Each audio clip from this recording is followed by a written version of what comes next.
my first month in sales, we did 10,000. Now there's like a bunch more zeros on there every month. These are 30 to $100 billion IPs. It's mind-blowing, the gaming space. Caitlin Clark card sold for 660,000 US yesterday. It's all over the news. PSA 10 of this card is about 40 million US. Pokémon is actually blowing Bitcoin and gold out of the water. You've got movie stars, celebrities, investment, hedge funds all over the space. So all of a sudden it became cool. People obviously know Drake was into cards. A lot of the OVO crew is into cards. I'm sending boxes of cards to Party Next Door and the tour in England right now. How do you make business decisions on a day-to-day without involving your emotions? I do not do what I do for money.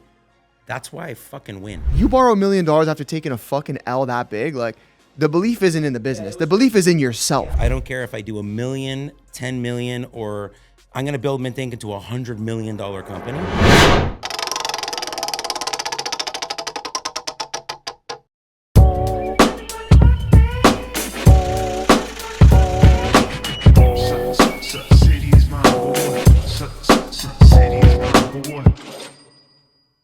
Welcome back to the Money Buys Happiness podcast. Guys, we love you so much. Thank you for tapping in. You know what to do. Like, subscribe, leave a comment. Let us know what you think. We have a heater today, an absolute heater. Ernesto, who's with us? What are we talking about today? We got our boy Johnny here today from Mintink. Love it. Yes. What's up, brother? I'm so happy to be here. You guys are great. I'm still mesmerized by the space here. I love it. You guys have done such a great job. Thank you, brother. thank you. And It's so good. I came by your space, like, what was that? Maybe a month, 2 months ago? Couple days before you went to go see our boy Gary. Yep. Yeah. Shout out to you for hooking us up for that. That was good. dope. But you Yeah. got a crazy space as well. I was super impressed when I came. Thank you. And you know, we've both been following you, I think, pretty much since the pandemic, I would say, right? Like 5, 6 years. Yeah, that's when I started Mintink. Yeah. Right? And we've been able to witness you grow this brand into something really special, Canada-wide. You're recognized around the world now.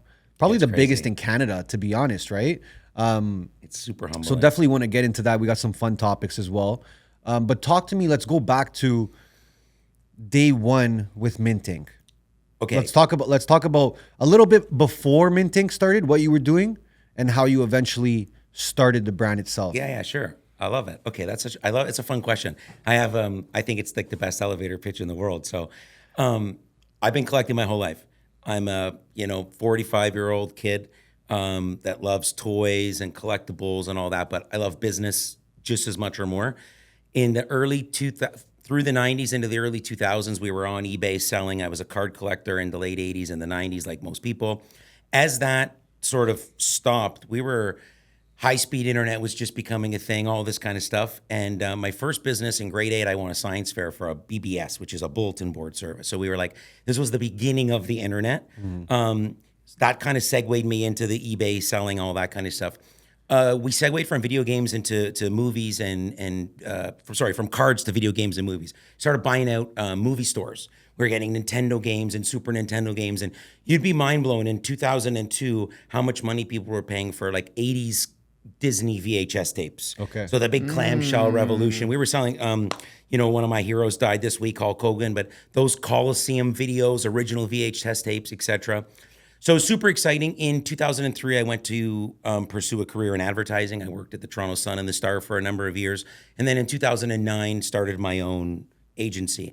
Up until 2007, I was still dialed into toys. My wife will tell you, when we were engaged, she was meeting people downtown, picking up bags of Transformers and coming to auctions with me. I was just super, super nerd. And then it stopped. I got involved I left working. I started a whole bunch of Snap newspapers, was a big community newspaper that thrived from about 2005 till the pandemic. At one point, a friend of mine and we were invested into about 25% of the company. We owned a dozen of the franchises. So we rode that for a little while. And up until about 2018, between that and through there and there, we started publishing some magazines. And I launched an ad agency. That's kind of how I first found some of you guys and your friends. We were talking about that earlier. But like 2018, when we started to, finally after fucking 10 years of grinding, 12 years of grinding and being in the bottom a few times, finally started to make a little bit of money. And my wife and I tried, never were able to have kids. So it was like, what a great opportunity to go back and be a kid and start buying stuff that I always wanted. I was raised only child, single mom. So it wasn't easy. I lived in projects for a little while. I spent some time in a group home when I was grade 3, 4, 5-ish. So it was super cool for me to be able to kind of go back and do some of that. So I started buying some cards again. And this time I was buying like Gretzky rookies and some Jordan stuff. And it's 2018, 2019, so it still wasn't cool just yet. Yeah. Then in 2019, halfway through the year, more buzz started. Like I was already in trenches, started seeing stuff. Still didn't think much of it, started to do some more due diligence. Christmas of that year, so about 3-4 months before the pandemic, I said to my wife, I'm like, there's something here. And she's running the agency at the time. I said, like, I'm gonna go try to do a sweat deal where I can go to somebody and say, hey, like, I have a broadcast studio, I have all these tools. Let me like show you about content and how to build a brand. And like this space is gonna explode. And a couple people thought I was out to lunch. So pandemic happens, and everybody knows the pandemic happened, and this space and a few other spaces, the real estate space, just exploded. So I found myself in a unique situation, spring of 2020. I was in my office, all my staff are gone. The pandemic has happened, and I'm like, I'm done. I'm going to retire. I'm going to just play on eBay again. I'm going to do cards again. My wife was still running the agency. It was starting to pick up again, but our newspaper and event business was completely destroyed by the pandemic. And 2 weeks before the pandemic, I had 100 people in my office in a snowstorm, grand opening. We just built a 3,000 square foot space for our agency, signed a whole bunch of AORs, hired a bunch of people. So I spent a few $100,000 building this. And then literally 2 weeks later, it just was poof, crazy, right? So here I find myself staring at all this space. I go in by myself, pandemic, right? Whole big office building. The only people in the building would be the 3 people that owned the companies that were in the building. Because what the fuck, right? And I'd like sit in my office, kind of tears would come down my face. And then one day I just said, whatever, we're gonna do this. And now we're here today. The other day I posted a video on my feed that I'd never seen. I sent my wife a video 5 years ago now, and it was like, and I'll send you the clip. And it's like, okay, here's Mintink. And I have this 500 square foot boardroom, and you see a couple cameras, couple lights set up. Like, that's the Mintink studio. And if you look at this, you're just like, all right. And then you come over, there's this curtain, you move the curtain, there's like a little cash desk and a shelf of inventory. And I'm like, and look at all this inventory. Now there's like that much inventory comes in every morning now. But it's like, I'd never seen this video. And a couple weeks ago, I had like this crazy awakening when I really realized sort of where Mintink is and where we're positioned and where we're going. And I couldn't sleep that night, and I found this video on my phone. It's a crazy story. So here we are 5 years later. I started from a boardroom table. Now we're, I'm not gonna tell you how much, but it's crazy. My first month in sales, we did 10,000. Now there's like a bunch more zeros on there every month. Like, it's absolutely insane. The growth has been crazy. We've moved a few times. We were talking about that. I'm out of space again. So we're looking for more stores. We're looking for warehouses. We're just looking to take the experience to the next level. But that's how it all started. Yeah. Childhood passion, pursued into my 20s, never forgot about it. Through the decade of owning my newspapers, there would be these local card shows. So that would really get me. And once I lived in Richmond Hill at the time, 2016, 17, there was like a card shop on Yonge Street. Twice a year, I would just walk in, and yeah, like, this is the best decision I ever made in my life. Oh, I want to ask you, that first month, like, walk me through. Obviously, you've built businesses before. You've been a part of that. You're an entrepreneur through and through, it seems. But how do you jump into this new business? Fine, there's passion is one thing, right? And understanding the space and what's hot and what to buy and all that stuff is one thing in this business specifically. But how do you actually get started? How does the business actually get started?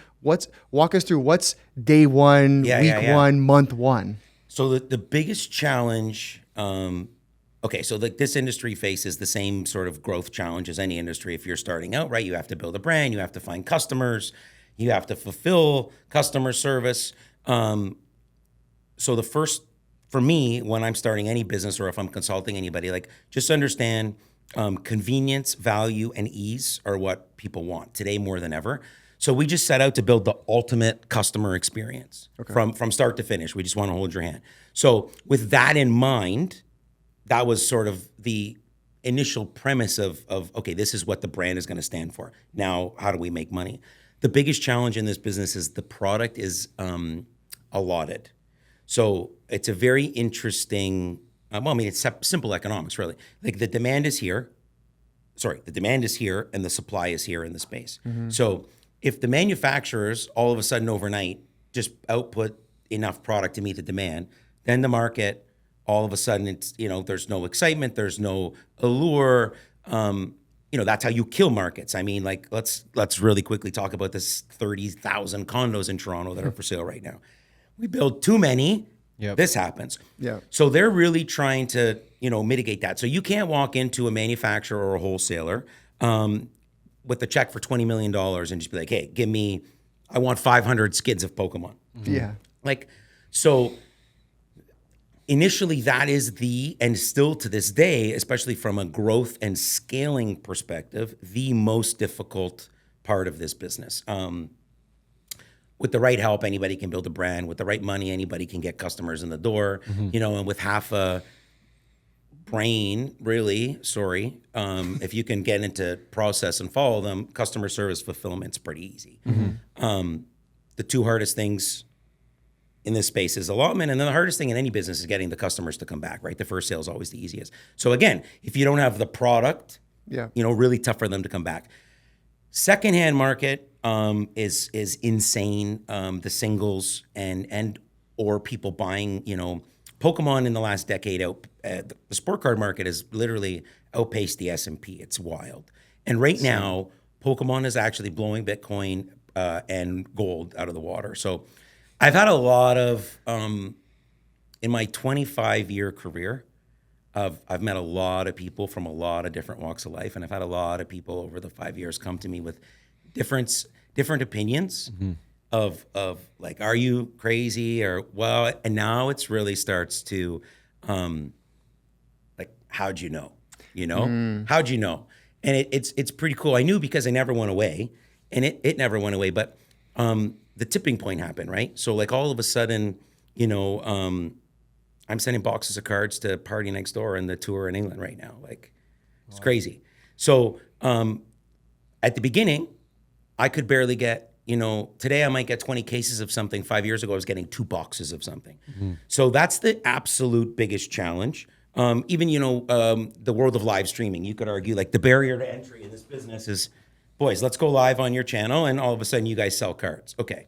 Yeah. Now go get the abundance of boxes that again, forget about understanding the business. You could pay me to come in here and teach you how to do that, or people like me, but the product. So that's the number one challenge. And then coming with that is, in a business that's thriving like this, manufacturers, distributors, they're not about to just give out credit to anybody either. Of course. So you need to be extremely well capitalized. They want cash. Bro. And I mean, like, you got to hold, like, money makes money, right? Yeah. Like, and it does by having. So essentially, you started with a small inventory, which again, like, maybe was a little bit of your personal stuff and whatever, and then it's just continuously sell, reinvest, sell, reinvest, sell, reinvest. I only just started taking a paycheck in the last year.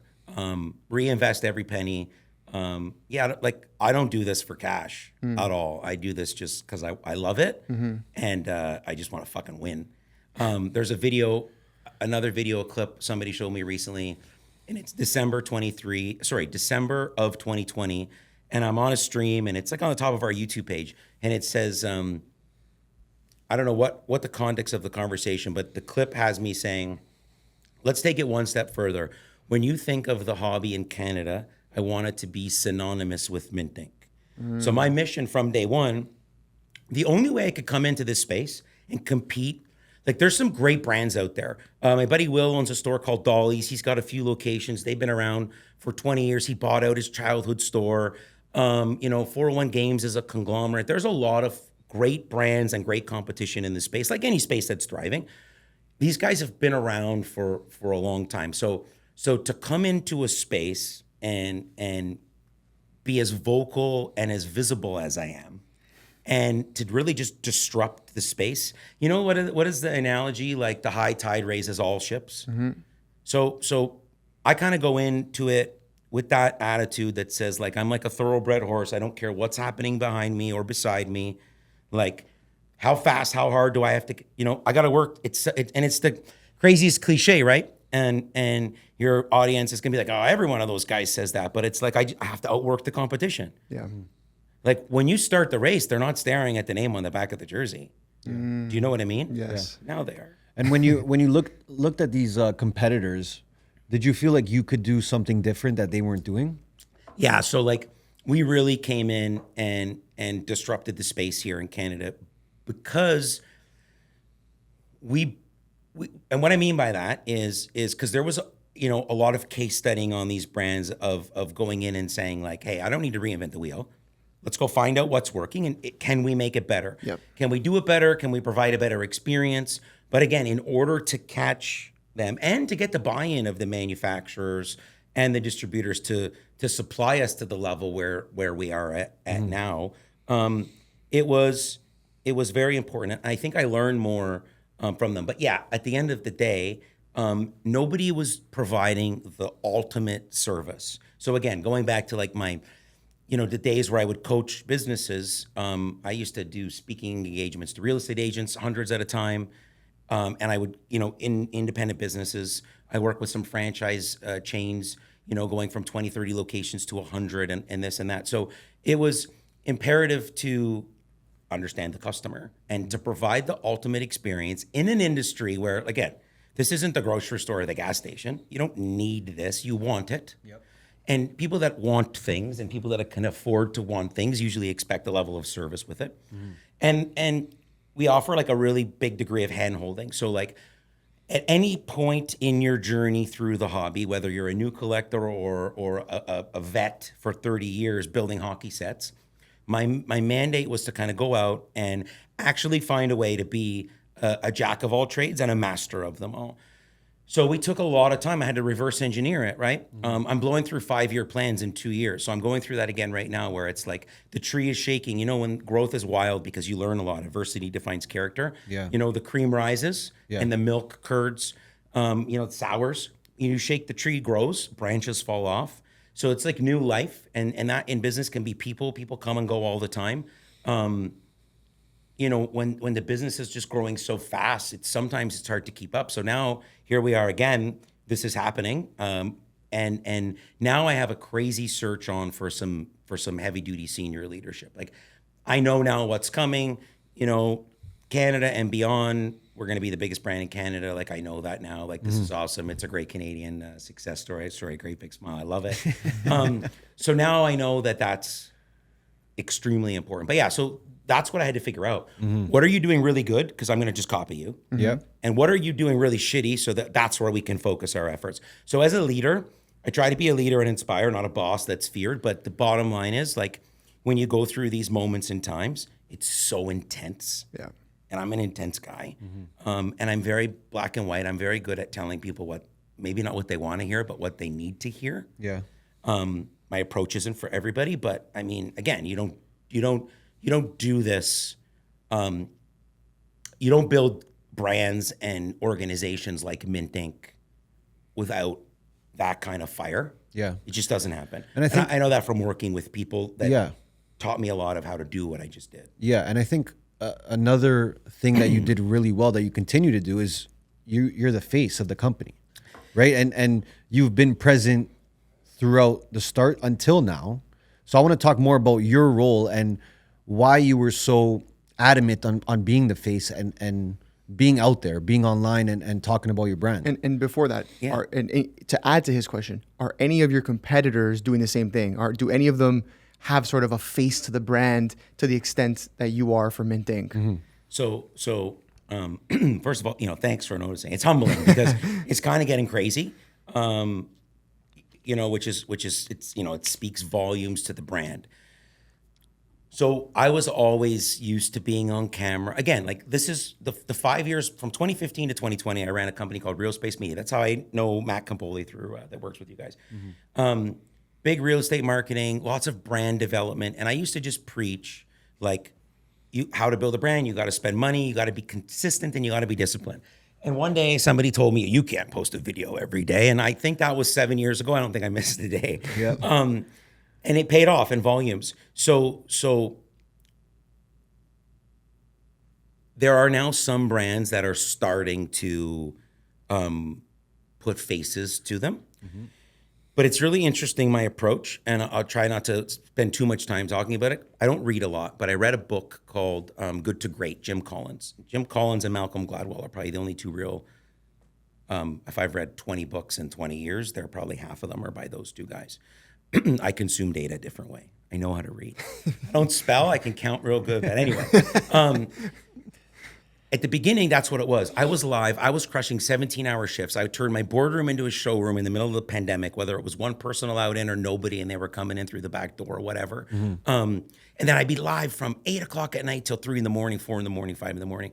So I coined, we have everything we have is trademarked. Mintink is trademarked, but our show is called Breaks After Dark. Okay. So it turned into like two guys in a room, set up like this, shooting the shit, ripping cards, and then all of a sudden these people started wanting to buy cards. So I knew that I had to sort of be the face and go kind of all in. But it's funny you bring it up because about a year and a half ago-ish, maybe 2 years ago, I stopped because it was getting to a point where I couldn't allow myself to get bigger than the brand.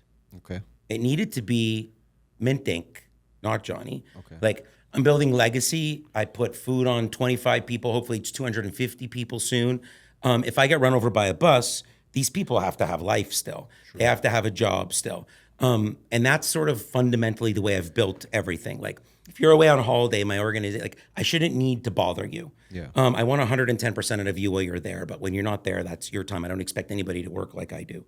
So it was tough because I was, pumping. Now, fortunately, I have a few really good employees that have been there. My first 3 hires are still here today. Awesome. So many in between. And we have a really good team now, and we're like, I think as of today, it's 10 people we're adding, and pretty sure by the time I get back from Chicago, it'll be a lot more than that. So I always knew that it needed to be. I was really happy that I kind of took that hiatus and put some other faces out there, and now I've doubled down again. Now we're essentially building 2 brands. Yeah. Right, and you can just see by the content this year. If you follow me on LinkedIn, if you follow me on Facebook. So I still touch it all. I answer every single message, every single DM all day, every day. I'm extremely accessible. So that's really the answer. Okay. In order to be, I think, especially for building still, in order to attain this level of success this early on, you need to be accessible. Yeah. People need to be able to relate. And then what has to happen is they need to come in, and I don't need to be there for them to have the experience. That's the hardest part. When it comes to like let's say the day-to-day, what do you put the most importance on? Is it being in front of camera? No, the customer experience. Okay, so what does that mean for you? You're in store, you're talking to them, you're on the phone. I see, I'm probably over obsessed. Like, I still see customer service emails. I check, eBay logs. I may or may not get copied on info accounts. So it's, for me, if I see any kind of friction for the customer, I immediately have to address it. If I have too many orders that aren't shipped out, where it is. If a customer's coming in for a product and we don't have it, why? Yeah. If a customer is leaving me a 1-star because my price is too high, what? So the customer experience for me is absolutely everything. True. There's no success without it. There's no revenue without it. There's no profit without it. Of course. And in this space, here's another, I can't believe I'm going to reference 2 books in a show. This is crazy. I've read 10 books in 20 years. We got 20%. That's right, good. Right. I'm happy with that. Blue Ocean Shift. Yeah. This was another book that changed the game. We're any industry that's exploding, like look at crypto, right? Any industry that's just exploding is super cutthroat. So the card industry, the toy and collectible industry is projected to hit like 130 billion by 2032. It might have been 25 years ago. So anything that's going to go 5 or 8 or 10x, there's so much competition. It's so very cutthroat, red ocean, blood, right? Yep. And you can't be, and you guys talk about this on your show, it's really tough to be the best and the cheapest. Right? Yeah, every piece of content on fucking Instagram now says your friends won't support you, the strangers do. There's all those cliches, there's a hint of truth behind everything. Facts. I mean, it's reality. So the book is called Blue Ocean Shift.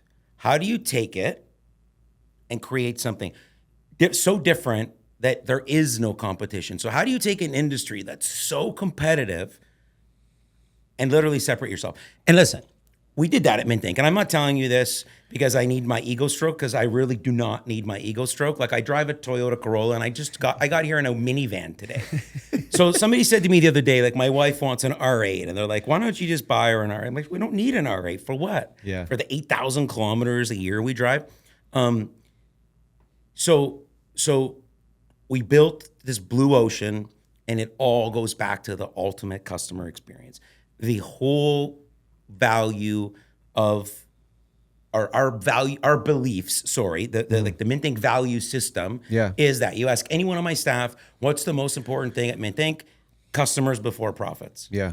And how are you? Because your team is growing by the minute. Yeah, and I'll tell you, scaling people is the toughest thing to do in the world. Well, that's what I wanted to ask you. Because you're very strict on the vision you have and the type of brand that you want. Yeah, so it's not for everybody. For sure. And how are you getting your team to buy into this vision consistently, though? Not just their first 2 weeks in the store. Yeah. Like, how do I? Constantly, right?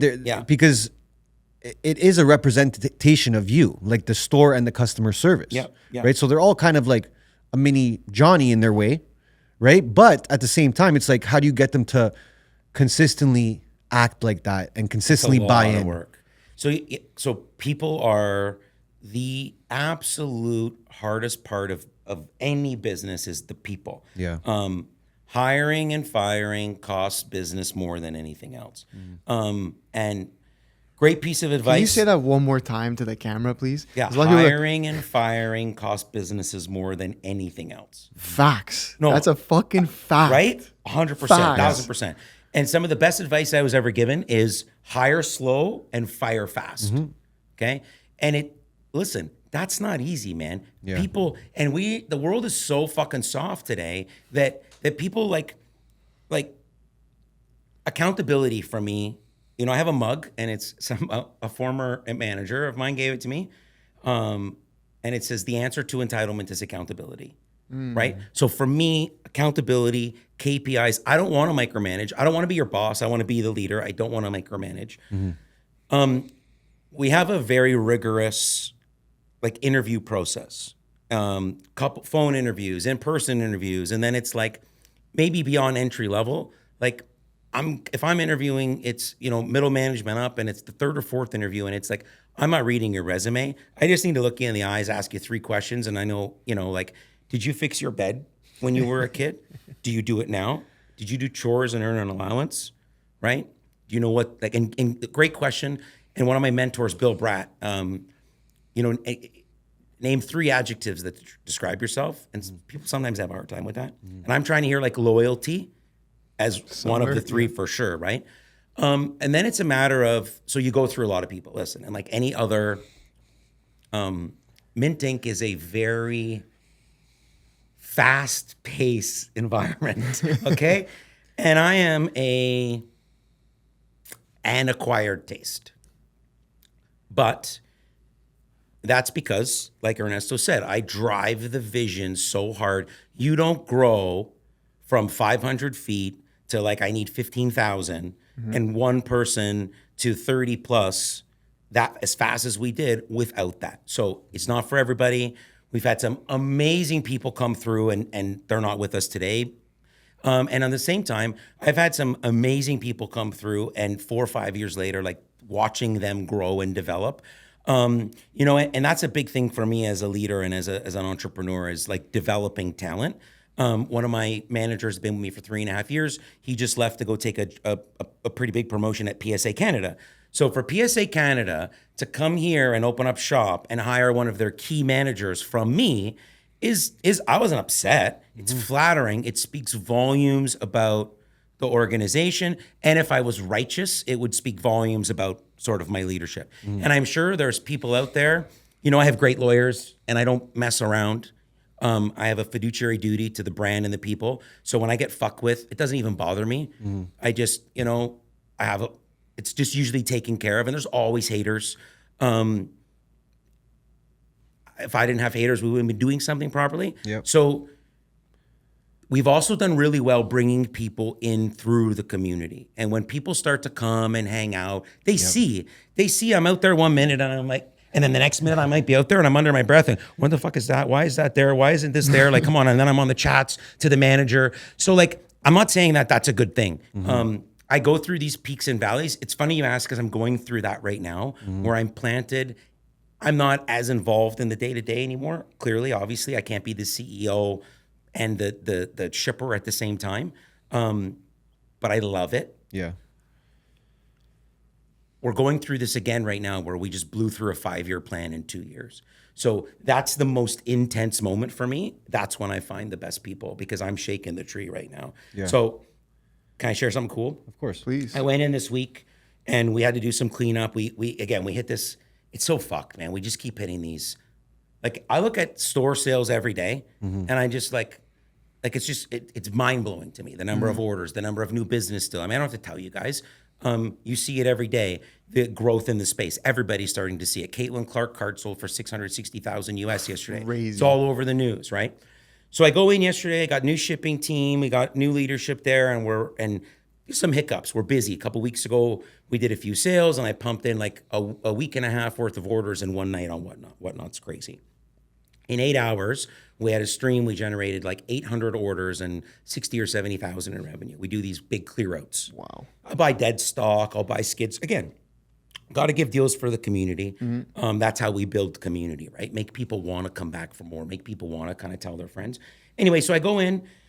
I was there Wednesday night. It was like one of the longest days ever. Just one of those bullshit days. Like 16, 17 hours later, I go home. I'm exhausted. Like I just walked out. It was one of those days where you're like, I don't get defeated or feel defeated too often. I'm a pretty positive guy, and I've been through hell in my life. That's probably why the little shit.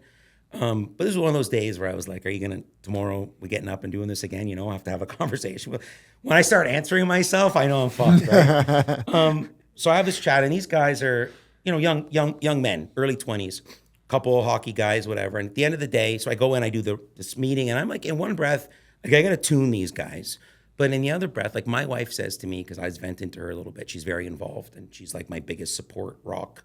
I'm like, she looks at me and she's like, if you scare those kids, if you make them think anything like, she goes, we have a problem. And I was like, what do you mean? And she just gives me that look. You know, it's like you know, the look you hear, like, no, you used to just look at me.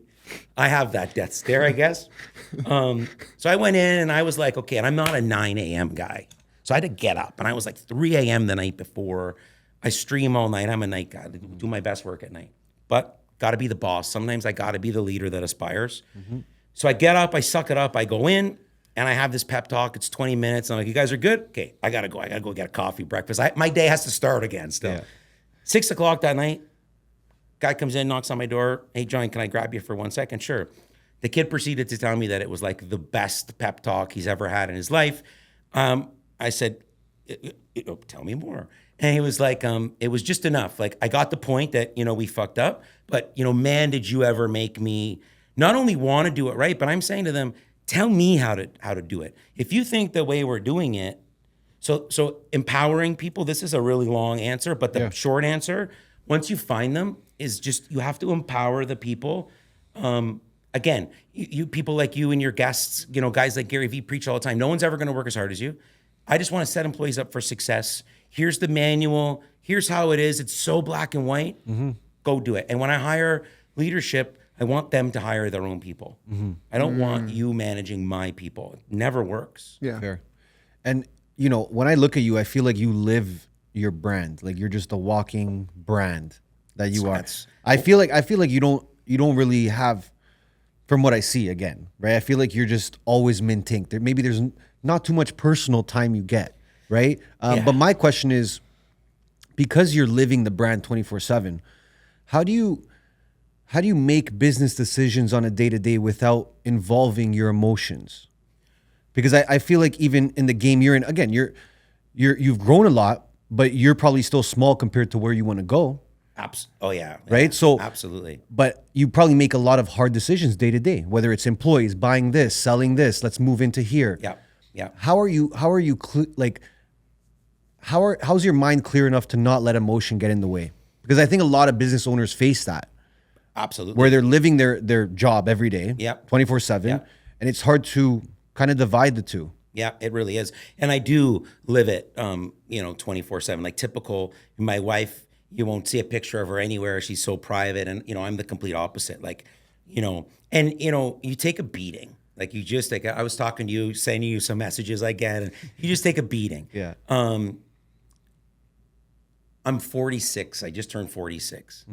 When I was 35, 30, I thought I started my first business when I was 28. I started over when I was 30. Like you lose. Like, I learned the hard way how to check my ego, and I learned about emotion. I have a really good therapist, which I still spend a lot of time and energy to try to get to at least once or twice a month. Okay. It's a great opportunity for me to talk because basically what you're saying is true in the sense that when you sit in that chair, like again, this other analogy, I hate to be so cliche, but heavy lies the crown, right? So if I'm in my chair in my office and I have all these problems and I want to talk to somebody and I turn around, there's nobody there to talk to, right? Yeah.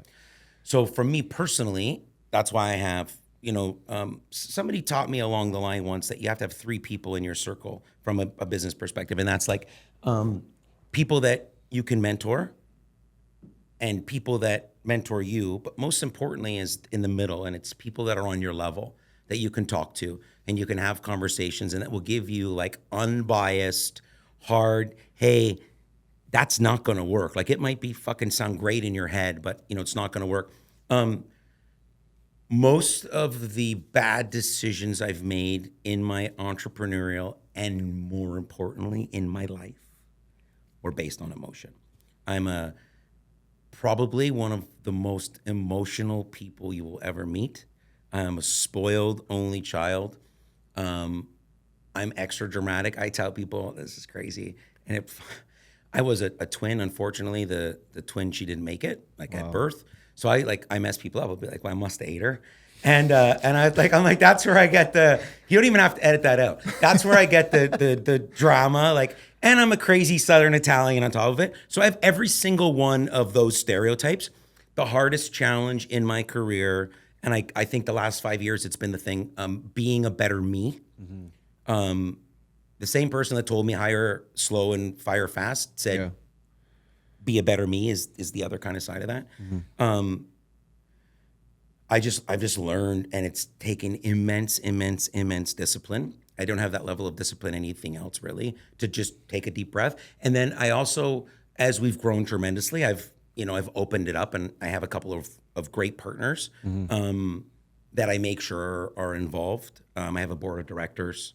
And then my wife, Kathy, is a rock star.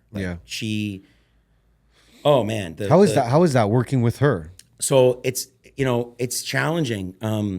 We've been together for 20 years, and we've had some crazy, we've had some amazing times, and we've had some rough times. Everybody does. We tried to have kids. We struggled for a long time. We spent all kinds of money doing the fertility treatments and all this money we didn't even have. So here you are in your 30s, great success. You're 2 very successful. Before we started our businesses, we're 30 years old, making 6-figure incomes, doing great. All your friends are, the white picket fence life is happening, and you're just always kind of struggling, grinding. And then eventually one day we just woke up and we were like, we're not going to not stay together. We've been through fucking this much. So in 2016, after 10 years of that and bullshit, we just woke up one day. She quit her job. I bought my partner out at the time, and we started Real Space Media advertising agency and expanded the publishing, and we just kind of went all in together. We got a dog that changed our life. We were never getting a dog. We went one day and we came home with this dog. Now we're dinks with dogs. Straight up, our dogs, our nieces and nephews will tell you that our dogs are treated better than most humans. Fine. Today, it's awesome because we found some balance. It was fucking hell getting here, but there's no chance this level of success that we have today happens. I can't say I have, we have. I don't get here without her is essentially what I'm trying to say, but it's really, I was going to say, is she the most important person to your success? Oh, for sure. Yeah. My personal success, without a doubt. Yeah. Listen, if you met my wife, you look at me a couple times, you look at her, and you're just like, typical. He's either got lots of money or no. But I guess I have a great personality. I marry way up. I am like I'm from the Schwa, man. I got dropout from the Schwa who just started hustling, paying, helping my mom pay the bills when I was 17, 18, whether it was delivering pizzas and dime bags or going to work. I went in, when I was 19, I went to work in the States for a company called Blinds to Go. Like, didn't know, never even been on a plane before. So when I met her, I was 26, 27, and I was working downtown for the Toronto Sun. This is 20 years ago. I was making like $130,000 then. Wow. You were Company fucking car. loaded. I was living downtown. Yeah, but I was dumb with my money. I partied like crazy every weekend. Like I got, clubbing it, living life large, Yeah, right? yeah. I was working with people that were all my, 35, 40. So I was the youngest guy in the place always. It was so much fun. And I was a degenerate gambler. That's when party poker, online poker really just started. So here I am, like this Italian boy from Schwa, moves downtown by himself. I go home, what have I got to do? If I didn't have like a date that night or a work function, just went online and play poker. The year I met Kathy, I made that much money that year, and somehow I had about 40 grand in debt. Wow. Okay? A fucking train wreck. And I think even my mom, when I told her we were engaged, like my mom looked at her and was like, you sure you're going to marry my son? My mom's my biggest fan. I said that Kathy and I were talking about her this morning in another context. And I was like, bro, I could like run somebody over in front of her and she'd look stone cold at the cop and be like, my son didn't do that. Right? Typical mom, typical Italian mom, right? Yeah. But yeah, she,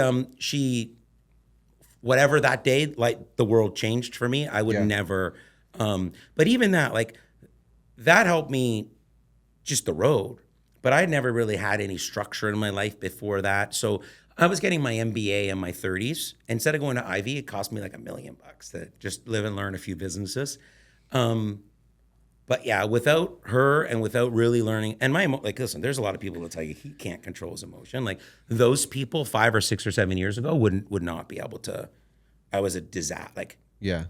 but what you get, like, I'm an intense individual and you have to be to attain success. But like, I don't know, I wouldn't want to work for, like, I want to be inspired. When I worked for people, which wasn't very much in my life, I have a opposition defiance disorder. I don't like authority.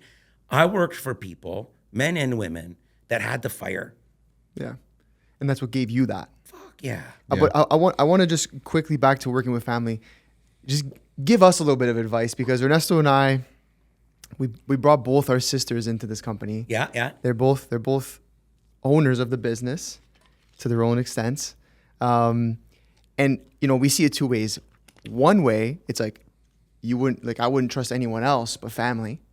So you have that, which is such a pro, right? But on the flip side, you got to have tough conversations with people who, are sisters, who you love.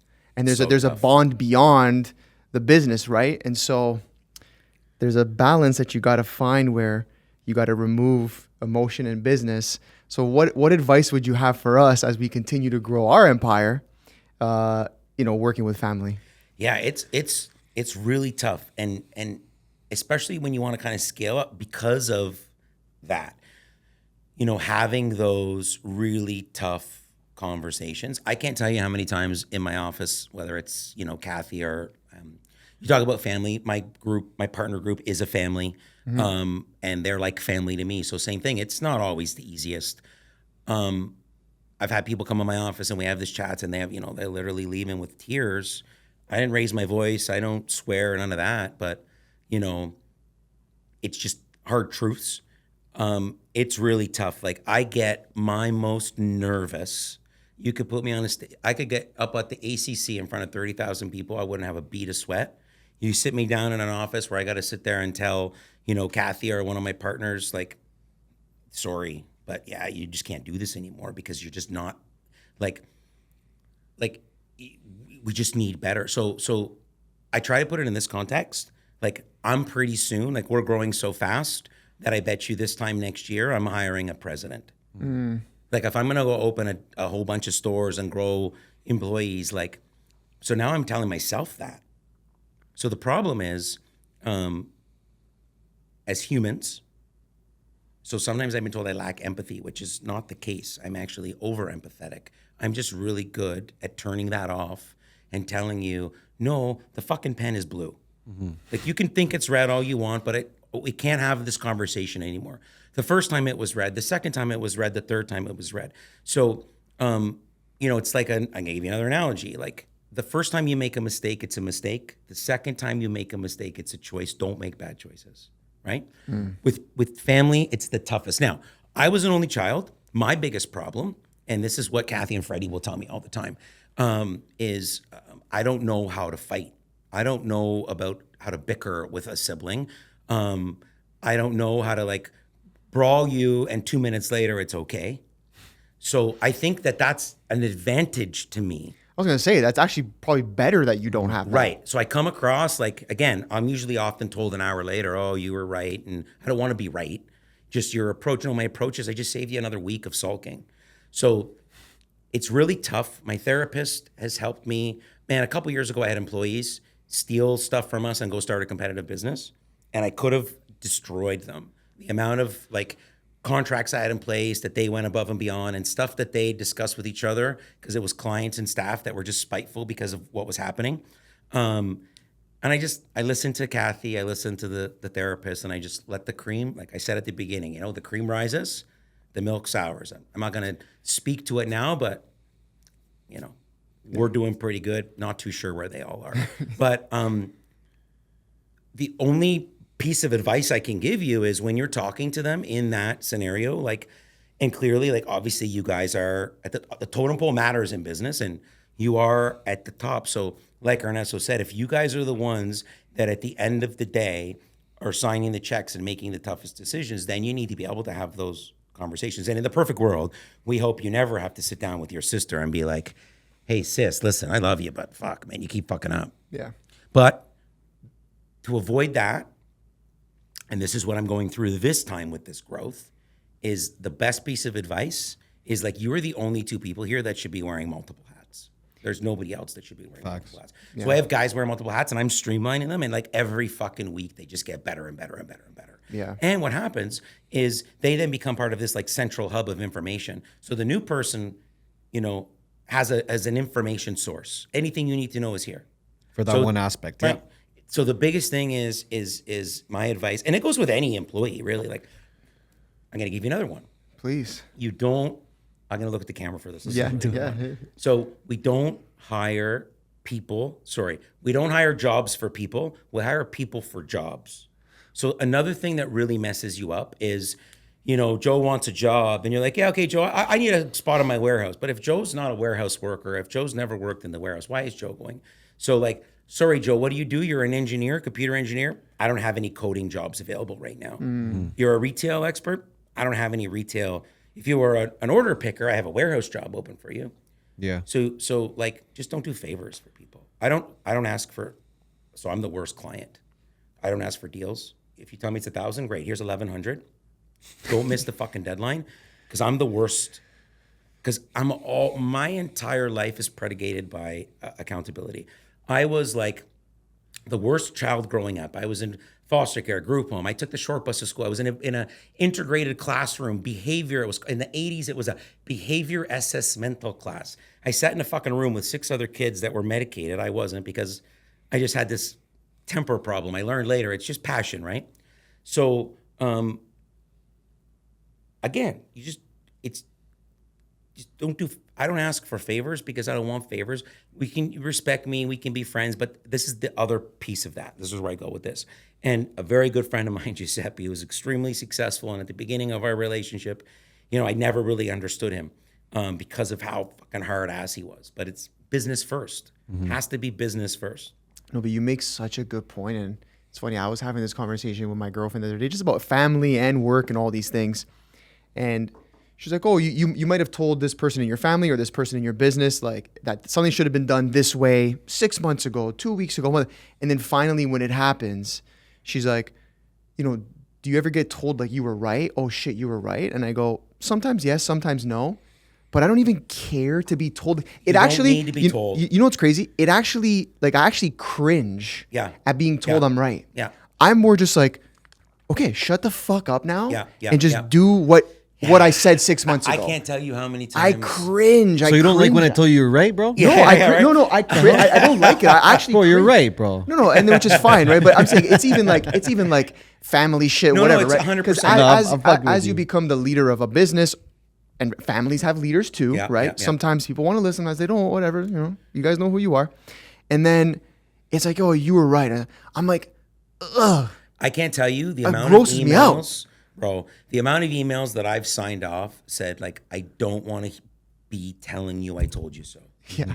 But and now unfortunately, what's happened is we've grown so much that like so I experience what you guys experience, and you feel like you have the need to parachute in and fix the problem. So here's where I'm at now. I cut the parachutes, and if you hit the ground and you don't land on your feet, or if you land in the water and you can't tread, guess what? Hey, Facebook, I'm hiring. Yeah. And my other piece of advice is, and this was, you asked me about Kathy, and the reason, one of the biggest reasons life is so good for us now is we stop talking about work at home. Yeah, that's important. If we That's have hard to to, talk that's about, hard to do though, bro. 1,000%, but we book meetings. So like, family, we treat the family the same way. So like once a month or twice a month, we have a family budget meeting. Okay, let's pay the bills.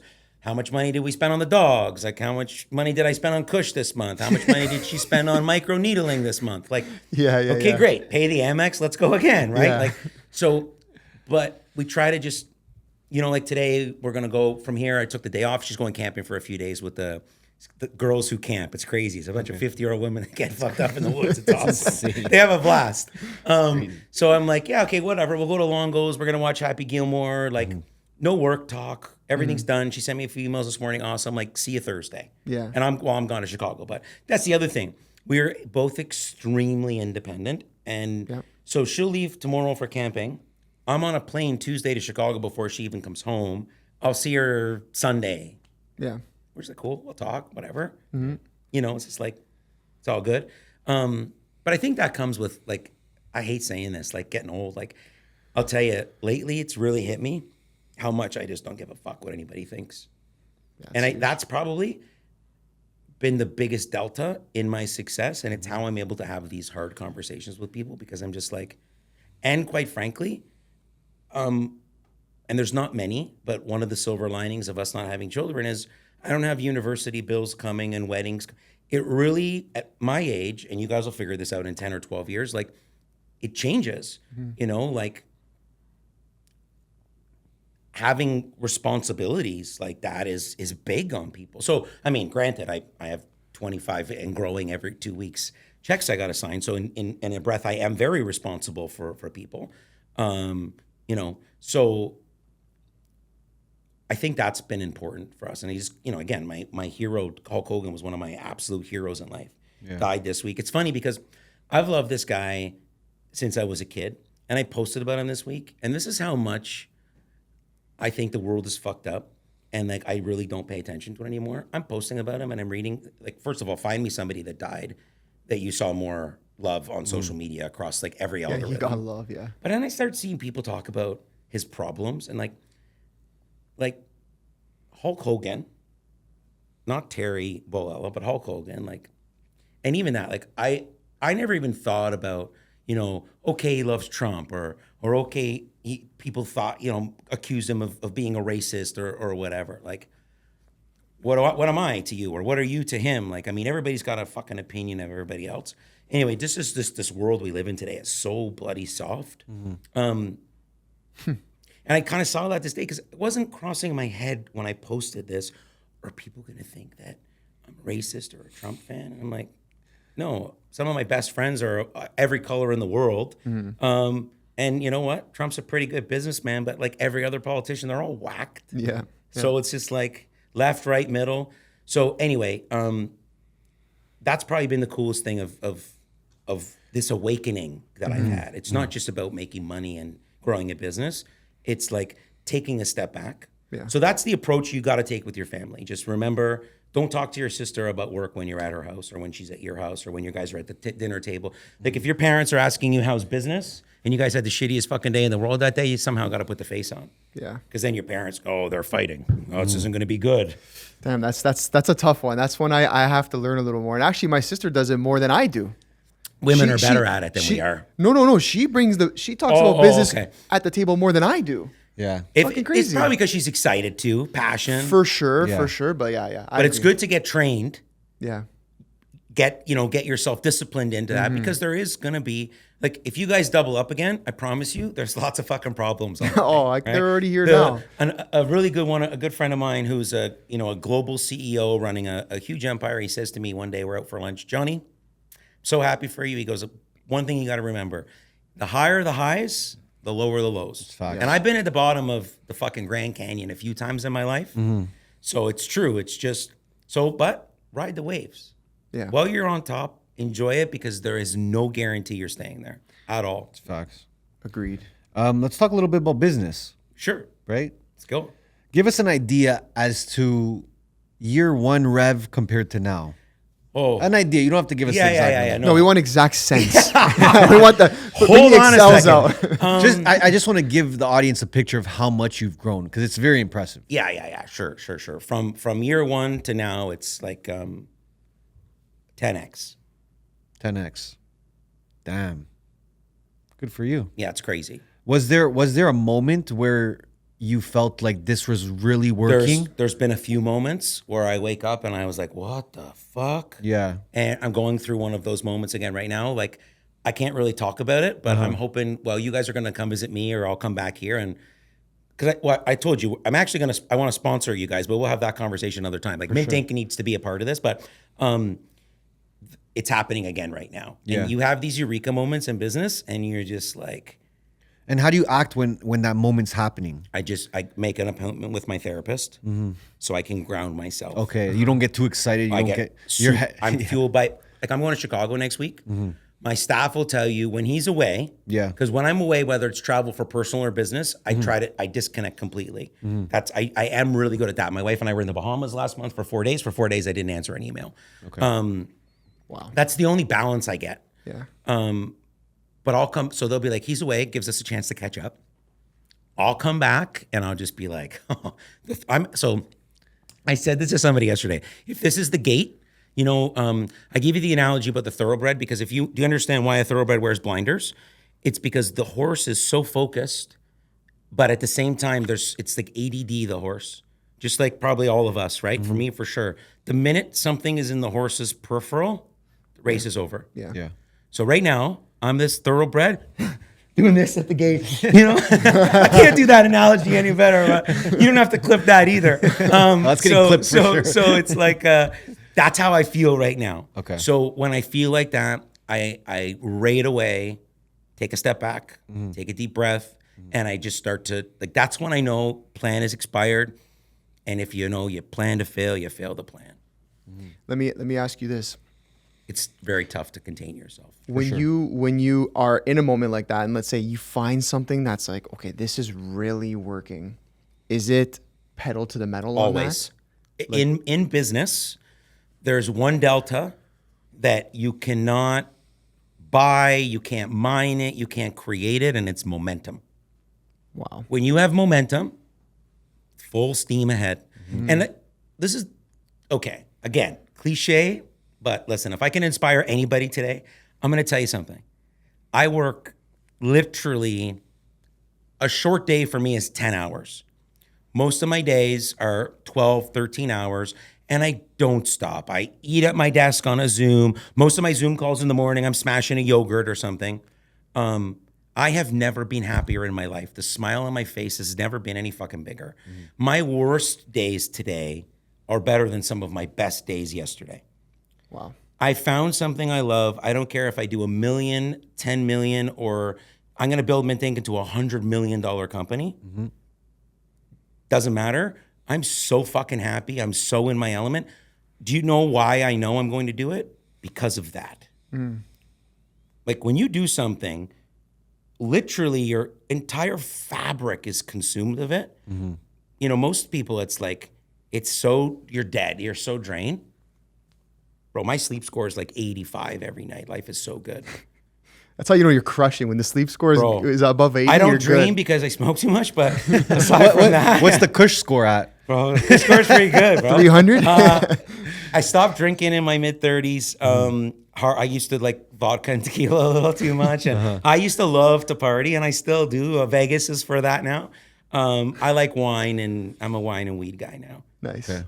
I want to talk also about how your business and the space you're in has been changing the last 5-6 years in terms of selling. We're talking about streaming, Yes. whatnot. So talk to us about whatnot, that whole world, what you think about it, how even someone watching this that might have a business or a product of some sort can get It's involved not too. just cards. So the space has exploded just in general. The main reason, if you look back and if you guys think back to when you were, kids 20 years ago buying a pack of cards, or your dad telling you a story, the 70s and the 80s when he was buying cards, like you go in some of these card shops, especially in some, get into some of the States and stuff, and they look the same as the card shop I went into 30 years ago. So first and foremost, the space has become so exciting, so engaging. It's become mainstream. It's a culture now. Okay. You've got movie stars, celebrities, investment, hedge funds all over the space. So all of a sudden it became cool. Now, so many opportunities to scale, one of the biggest being live social selling. But live social selling isn't just for cards. Live social selling for today is everything. It is like the ShamWow guy back in the day, and Don West and QVC and Girls Gone Wild VHS tapes and Columbia House CDs used to be on the shopping channel and late night TV. Well, now it's just on your phone. Whether it's Whatnot, TikTok shop, like that's a tough one to say 3 times fast. eBay Live or Fanatics Live, or you're on YouTube, Facebook, or Instagram, and people are just on your website buying, and you're, in Asia, there's entire production facilities set up for people to sell things, whether you're selling winter coats or bikinis. Think back to what I said earlier: convenience, value, and ease. Yes, absolutely yes. And a big part of my business is brick and mortar. And as you see the big box, era going away, and we're coming full circle back to like support local. People want to touch and feel stuff. We also live in a society where impulse is crazier than ever. And also trust through social media and influencer marketing and testimonials is greater than ever, I think, for good brands. People don't need to touch and feel it to buy en masse. They just need to know what it is. And they need to know they're getting a good deal. So for someone that maybe hasn't heard of Whatnot or online shopping, can you give us an example of how you've been using it? Yeah, it's amazing. So And how someone buys it. And Yeah. So these apps are phenomenal. If you haven't already downloaded, it's free. You can go on, just watch. And it's exactly that. It's the shopping channel on your phone. So it's a full integrated shopping app. There's a very robust community chat element. And you'll find a lot of these channels, a lot of these rooms will have tens of thousands of followers, hundreds or thousands of people on there every night. So these channels have gone out like you guys and built this strong community of followers that just, and there's, I don't care what era we're in and what day of the week or what year on the calendar we're in, word of mouth is always going to be the best form of advertising. Facts. Especially in this, local community niche world that we live in post-pandemic. So whether it's gemstones, cards, jackets, coats, bags, audio equipment, you can sell it online. Barrier to entry is like you need high-speed internet, a phone stand, and some product. The vetting process on some of these apps to get on as a seller, some are way more difficult than others. Some are very much designed for anybody. And they've streamlined the whole back end, the accounting, the finances, the shipping. Like, they charge similar to eBay or any other marketplace. Like, you got to pay rent. There's people that think it's free to make money, usually end up in jail. That's all I'm going to say, right? It's true. Yep. If you don't have to put time and energy and upfront costs, if something is that good, like, and Probably illegal. yeah, you're going to jail. Yeah. So enjoy it while you can. Hopefully you don't get caught up in ego and you get out while you can. Most people don't because they think they're never going to get caught. But anyway,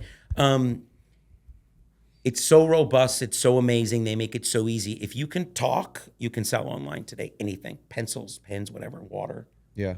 And you still think amazing. this is just early still for this? We've been live social selling for about 5 years. It's been about 7 years in the makes. It is just now. This is another one of those things where 4 or 5 years ago, you're doing what all night? Yep. No. Building a brand. And now it's like mainstream, almost. Building a brand. No, very much. Yeah. Oh, yeah.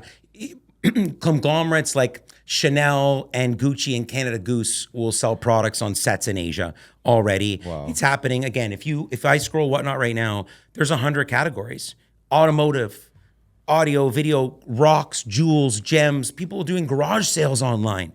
So don't leave your house. You don't leave your house. You don't have to. Just sell right online. Slap a label, put it in a box. Again, there's a little bit of work involved, but I don't think there's too many lazy people watching your show. So No. It's interesting because like you're pretty much you're in the digital space, but you concentrate a lot on your retail store. So we have actually the recipe to our success is we have a whole bunch of buckets, and every day the buckets drip, and once in a while they all pour. You know, those are the good days. It's the only way that we could build the blue ocean and the ultimate customer experience was to be. So I reverse engineered this. I wrote a paper in when you asked me about the beginning about spring, in right when the pandemic happened, March, April of 2020. I got home that night and I was like, I got it. I don't need these fucking newspapers. I don't need these people.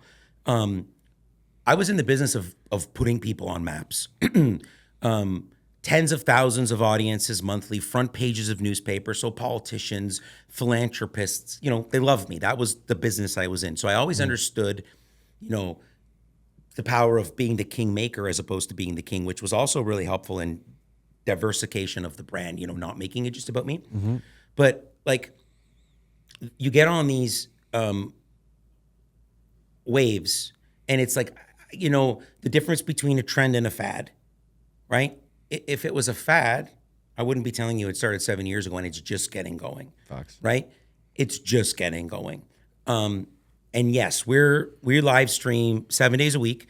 We've done a 36-hour stream. It was epic. We had gaming happening in the middle of the night. We're you know, there's obviously a huge gaming culture, sneaker culture. And this paper that I wrote talked about this is what we have to build. We can't just break online. We can't just have brick and mortar. We can't just do grading. We can't just buy secondhand. We can't just do consignments and appraisals. We can't just do events. We have to do it all. But to do it all, you have to work backwards and pump the cash in. I give you a really cool analogy I like to give my people when I'm trying to explain to them this building process. So you're driving by, you're going up Weston Road here, up Dundas, whatever, and you see a restaurant. And one day it's boarded up, right? 6 months later, the restaurant's demolished and there's a sign in the ground that says, we're going to council to try and amend the zoning. 6 months later, it's a sign still there. It's got some spray paint on it. Fuck you. You can't do this to our community. Yep. 6 months later, it's got a big approved because they found the right people to grease. Here we go. No, I'm joking. But he's not. So, No, he's not. So we got that done. I read something that said they built in Toronto, they built 5 steps in a park for $80,000 that should have cost $8. Yeah, Anyway, yeah. So right. So then what happens is they got approved. Another year, there's a hole in the ground. Okay, 6 months. So now you're 3 years from the board up, and the foundation is there. 6 months later, people are living in the building. Yeah. It took them 3 years to lay the foundation. It took them a year to build 50 floors. That's the way I look at it. Foundation takes time. And you can't have any cracks because you're only as strong as your weakest link.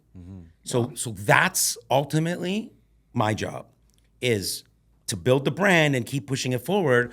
But I need to be at this level still extremely mindful of cracks in my foundation because now we're adding floors. Yeah. And it happens so fast. So give us an example of what a crack in that foundation might look like for your business that you would have to fix.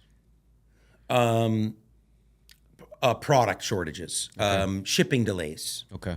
capital. Yep. Capitalism. That's a tough one. And I'll tell you, like, this is an industry, like banks aren't lining up to give, you know, listen, we had, okay, I'll tell you some challenges. Let's talk real for a second. In 2021, we had mail stolen on the way to PSA. Okay. $120,000 worth of cards. About 70,000 of it was client cards. And we got accused, I've never talked about this, and I still get thrown around sometimes. We got accused of like fraud and some theft in there, and there was some guys on the internet trying to take us down, whatever. Every single one of the cards that got stolen in the peak market of the last 5 years, the absolute peak, I paid out $70,000 of PSA 10 value. None of these cards were graded. They went raw. So your card could have been worth 1,000 if it was an 8, if it was a 10, and it was. So I never spoke about it. The people whose cards got stolen all know how it was handled. The reason I didn't speak about it was because some fucker fucked me for $120,000. I'm suing my insurance company. I'm suing the broker. And this went on for 3 years. I ended up losing about 40 grand, and then it just there was no need to talk about it now. Yeah. It's funny because it came up recently. Somebody tried to throw us under the bus again about it, and my lawyer had them in tears in about 45 seconds. It's a good lawyer. So she's the best lawyer. A big shout out to Segredo Law. If you need a litigator, if anybody fucks with you, I got you. Well, she's got you. Paid that out. Done. And that's like startup. Like, I don't have to tell you if you're smart. We end up losing about 70,000 net. Like I might have to sell $1 million in cards after expenses to net out 70,000. Yeah. Like at the end of the Huge day, L, after huge. all expenses, cost of goods, like we're not running these 80% margins. Like I'm not a manufacturer, right? Yeah, true. So that was the first thing. 2022, my downtown store gets broken into twice. First time could have been better. Second time, like just 20-minute response time, police. Like my places are like Fort Knox, but it is what it is. It was happening. A ring of these thefts were happening. They ended up getting caught with a bunch of stuff. It's like some crackheads. They just realized that there's value here. Yeah. What they don't understand is how easy it is to track the stuff, the serial numbers. Even some of the manufacturers, because we order ahead, they'll put separate barcodes on the boxes that identify just to our store, whatever. So that happened twice. And then June 30th of 2023, we were arm robbed, middle of the afternoon in Woodbridge, Weston and Langstaff, by a 12-year-old and two 15-year-olds and a 25-year-old ringleader. Jesus. Yes. Imagine like the staff had to go through that. I Came in wasn't there. armed? They were armed? Staff were thrown in the back. Guy kind of sat there. There was a cafe in this plaza. It was in Woodbridge. Somebody from the cafe went to the car, like saying, like, "You sure, this, whatever?" And the guy was like, "Very sure." So the guy, obviously, I wouldn't expect whatever. Yeah. Yeah, so that was crazy. These guys are brilliant, though. They're robbing the store. The 400 exit is right there. They're doing it in rush hour. That drive on Langstaff from Jane Street to Weston is 3 minutes. Yeah. At that time of day, it's 17 minutes, and the 401 ramp is right there. So all these robberies you were hearing about in that time in Markham, Richmond Hill, and Vaughan was every 400 and 404 major ramp. They were robbing those places because you could just get right on. Through all of that, insurance, like, okay, this is the best part because, of course, I must. Oh, guys, I'm scamming my insurance. I must be. Yeah. I must be because I want to pay $40,000 a year now to insure my business. Yeah. Like, I have to pay the equivalent of a fucking body because of these thugs, and it costs me $250 net through all the insurance increase. Like, on top of the fact that that's how much I have to pay now, and if it happens again, I don't even get to use the insurance because insurance is the best business in the world. Legalized mafia. For real. Yeah. For real. You need it in every aspect of life, and you can't use it. Because if you want to use it, they just squeeze you, right? Yeah. Anyway, try to get through all that. So I get through this robbery. This is the last time this happened. 2 years ago, right now. And I'm like, fuck that shit. There's no way. This is one of those days where I wasn't getting up saying, am I going to do this again? I went that next day, Canada Day. We boarded the fucking door. We went to the warehouse. We filled the store up. I put a post out. Me and Freddie stood there. The place was rammed all day. There's been no looking back since. Oh, I get so emotional. Wow. No looking back. I borrowed almost $1 million. And I said, fuck it. Like, it's the next level now. We're going to go build this new facility. I'm going to make it like Fort Knox, but it's going to be the ultimate experience. I'm about to build like Hobby Shop 3.0. This is what this business should be. And we just said, fuck it. And we did it. And by the time we moved in, we had already outgrown the place. That's the location you're at now. and it's way too small. It's crazy. Which Like is I can't. it's huge, but yeah. And I need another 5,000 feet real fast. And that place is Fort Knox, to be honest. I yeah, was trying to get in there. I was in the and front here's door. the thing now, it's also 24/7, and I have someone really staffed there these days, and the police headquarters is a 87-second response time, and I have double door vestibules that I can lock from anywhere in the world. So like if somebody comes in, I lock them in the vestibule. And I didn't post any of this footage. We would have been so viral. Yeah. The best video I ever have is a dude stealing a slab. We had to put him on blast because we caught him a few times. So you got to buzz in. So my staff know, hey, listen, if 4 dudes in hoodies and masks walk to into buzz my in. store, we're not buzzing you in. Yeah, of course. And they better figure out real quick. Like I've already, Because you could lock them in.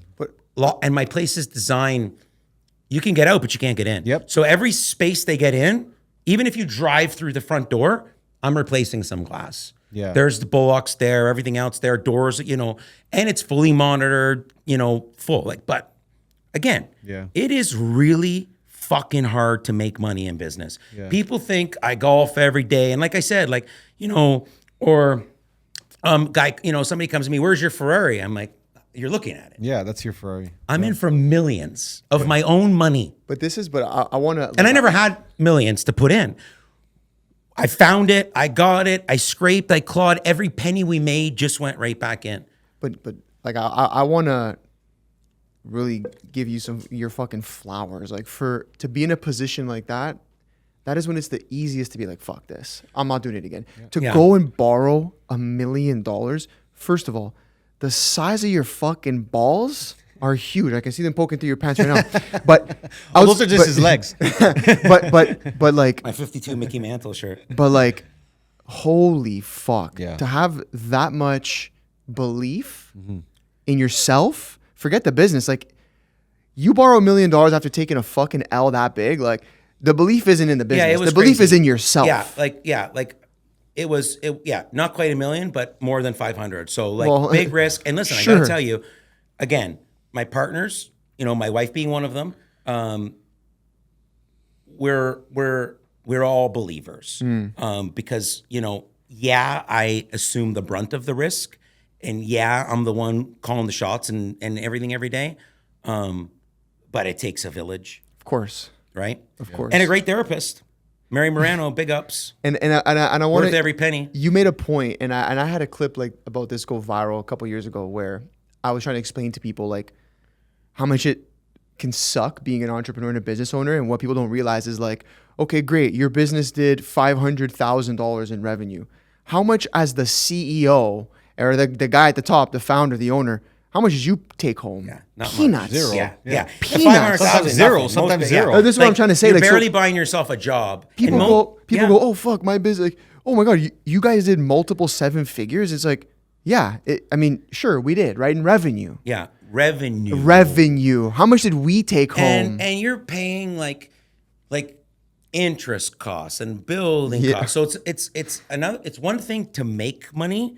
It's another thing to like actually take profits. Yes. Because you got to make a lot of money to be able to even get to that place. Because then there's like the one thing people are remiss about in business, and I learned this the hard way, and really literally, unless you're Apple, cash flow is king, man. King. Money for any organization. Like when you wake up and you hear like the Bay went into bankruptcy, or this company was 100 billion valuation, one day, and 5 billion the next. Well, cash is king, and cash flow. Now, granted, like, the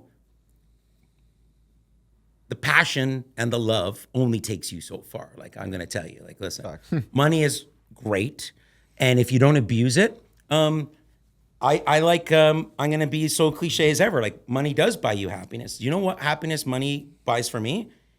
Is the ability to make those decisions so fast and just be able to say, no. Yeah. No, fuck off. No. I'm not doing this. Yeah. Not, I tell you something, and I got a long way to go, but I promise you one day I'll roll up here in the 988 with a great big fin, no sweater. I'll take you guys on the yacht. Sick. But I'm so far from that because it's not what I'm thinking right now. But it's like,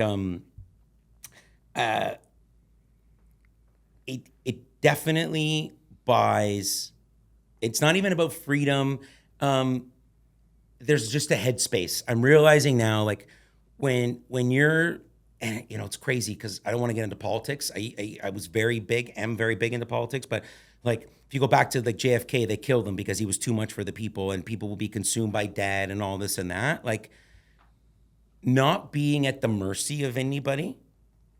And even from a growth perspective, like now that we've grown so much, the bank is at the table, the distributors, like we've grown the trust of stakeholders and shareholders.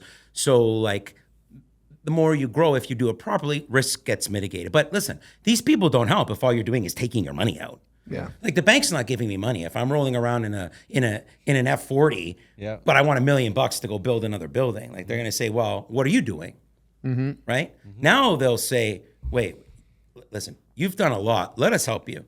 Because if we help you, you're going to just do that much more. Like that's the focus. And that's what I feel like should be, you know, the focus.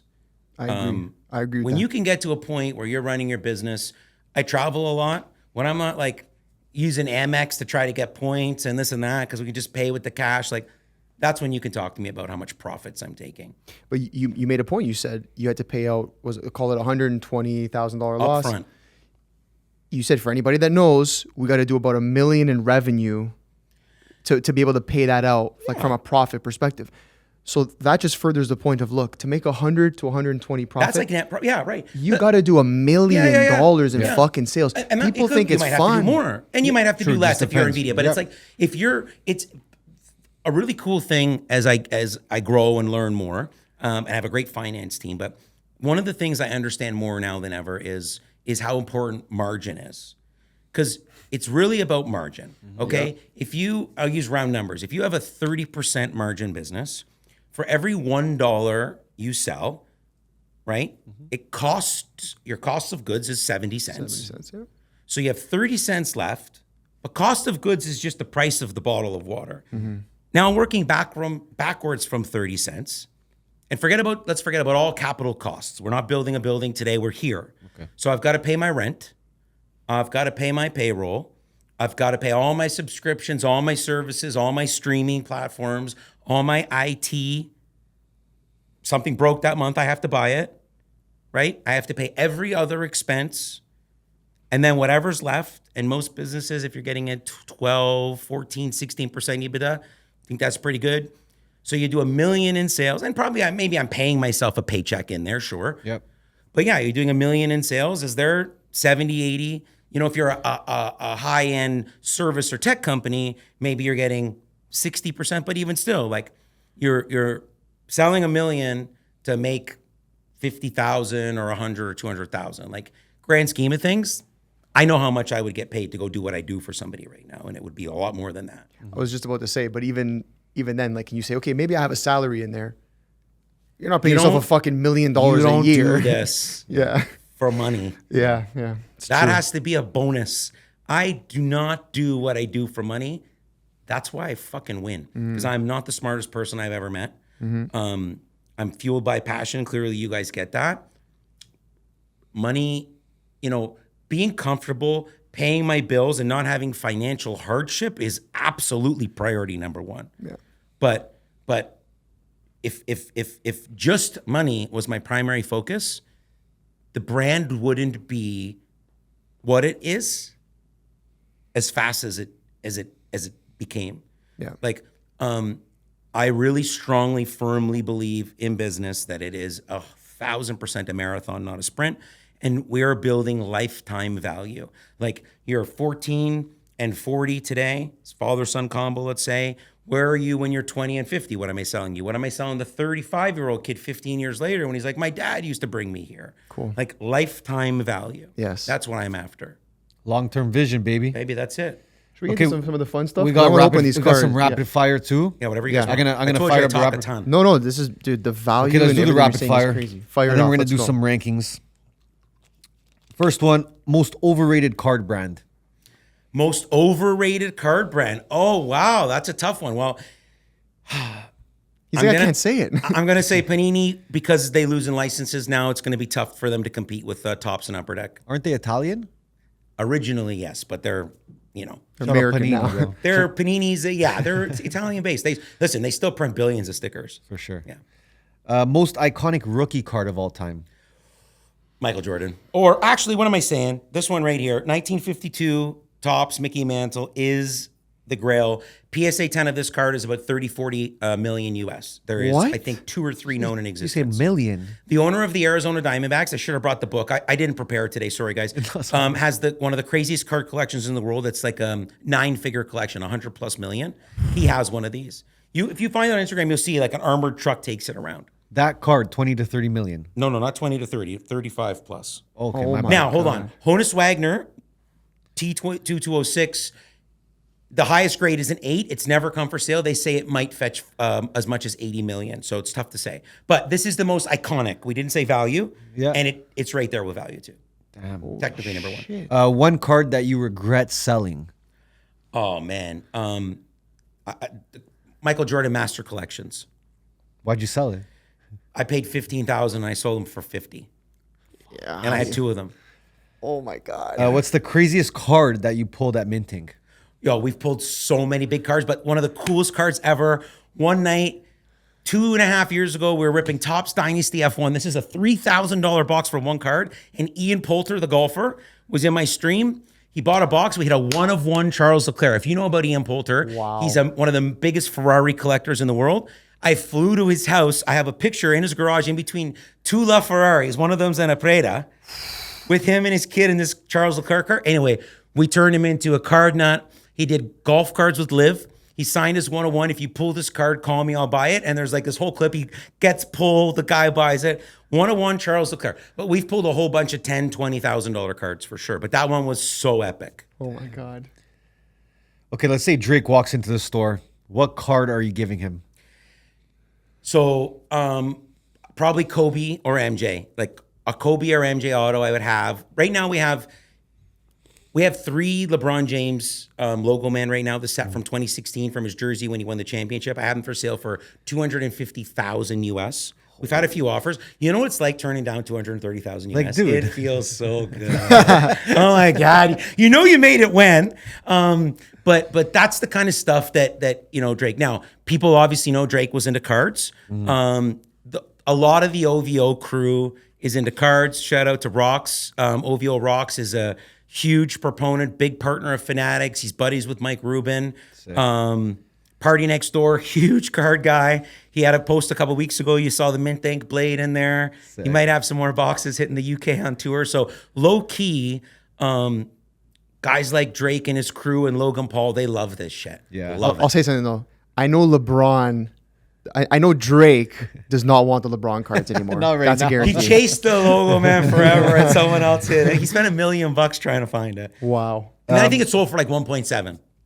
You can only keep one card from your entire collection right now. What is it? My Hulk Hogan's. Hulk Hogan's? Yeah. Yeah. Hulk Hogan was Shout my out guy. Hulk Hogan. Yeah. R.I.P. Legend. What's the most you've turned down for a card?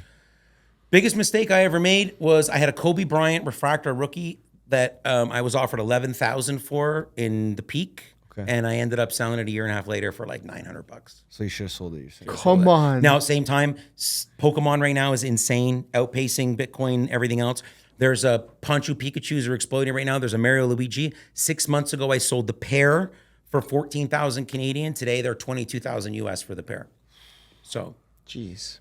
Okay, now we're gonna play a little bit of a game here.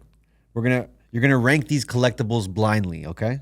Ooh. I'm gonna give you 5 collectible items. Rank them 1 through 5 blindly, not knowing what comes next, okay? 1 being the least, 5 being the best. 1 being the best. Okay. Okay? First one is a first edition holographic Charizard. 1. Really? Wow. You don't even know what I'm gonna say next though. Oh, wait, I'm ranking these top 5? Yeah, you don't know what I'm gonna Blindly, say though, next. you don't know have what's to coming blindly- next. Okay, 2. So that's going 2. There's only about 6 cards that are going to come ahead of it, so 2. Michael Jordan rookie card. You don't know about this one, so 1. 1? Is that the best one? No, because there's certain types, right? There's certain. 1, I'm going by dollar value Okay. and like scarcity. 1999 Pikachu Illustrator card. 4. Okay. LeBron triple logo man. Okay, 3. I got to give him 3. Yes. What's number 5? PSA 10 Wayne Gretzky Yeah. rookie card. So the real order then goes by value. Okay. Would have to be the Gretzky 10 first because it's 3-4 million. Wow. The low, 3 million US. Patrick Bet David, you guys, of course, you know Patrick Bet David. He bought in 2019 2 for $500,000, flipped them for $3 million the next year. Follow him. It's a great story about his cards. So the Gretzky is 3 million. So that's number one. The Illustrator is anywhere from 1 to a few, depending on any given time. If I'm correct, please, Pokemon people, don't destroy me. Yeah. The Jordan and the Charizard, like Jordan 10 is 400 again. Even at its peak was 7. And what was the 5th one? The first edition holographic Charizard. Yeah. So the Charizard is probably, and Jordan are the last two. Gretzky and the Illustrator and the Logo Man would all be right there. Gretzky's number one based You did off pretty value. good. You did pretty good.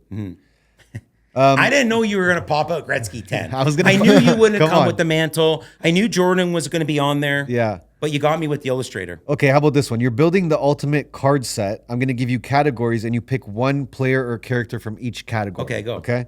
Athlete. Tiger Woods. Okay? Musician. Eminem.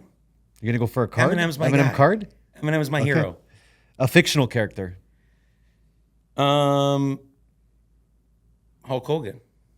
A supervillain. Doctor Doom. And a Canadian icon. Gord Downey. Wow. That's a proper list. Wow. Okay, one more. I love this. You've got $5,000 and you can only choose one of these to invest in and you can't touch it for 10 years. Okay. Okay? A sealed Pokemon base set box. A raw Jordan rookie. A rare Messi autograph. A Logan Paul NFT. Or a graded Steph Curry RPA. The Jordan.